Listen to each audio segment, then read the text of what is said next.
आमच्याकडे जेव्हा IVF ला पेशंट येतात ना, त्यातला एक महत्त्वाचा प्रश्न असतो, की आम्हाला खर्च किती होणार आहे सांगा डॉक्टर, पेलवणार आहे का आम्हाला हे?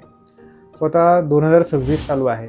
26-27च्या रेंजमध्ये साधारणतः जर तुम्ही चांगल्या क्वालिटीचे ड्रग्ज वापरले आणि लॅबमध्ये सगळे चांगल्या क्वालिटीच्या स्टँडर्ड्स ठेवले, सगळे कल्चर मीडिया चांगले वापरले, तुमचे इक्विपमेंट स्टँडर्ड असतील, चांगले एम्ब्रिओलॉजिस्टला तुम्ही बोलवले, तर ॲव्हरेज फ्रीझिंगपर्यंतचा खर्च 1.5, 1.6, 1.7 या रेंजमध्ये असतो.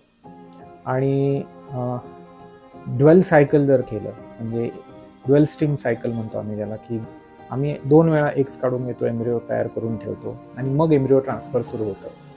सो त्या ड्वेल स्टिंगमध्ये साधारणतः 2.5 पर्यंत 2.7 पर्यंतचा खर्च अपेक्षित आहे. 2.7 लॅक्स पर सायकल, म्हणजे ड्वेल स्टिंगचं एक सायकल किंवा 1.6 लॅक्स सिंगल स्टिंग सायकल. आणि याच्यातून जे एम्ब्रिओ फ्रीज केले जातात ते आपण 5व्या दिवसाचे 2 एम्ब्रिओ किंवा 2 ते 3 एम्ब्रिओ 3ऱ्या दिवसाचे असे ट्रान्सफर करतो. जितके एम्ब्रिओज जास्त मिळतील तेवढा सक्सेस रेट वाढतो आणि ते इन्व्हेस्ट केलेले पैसे वर्क करतात.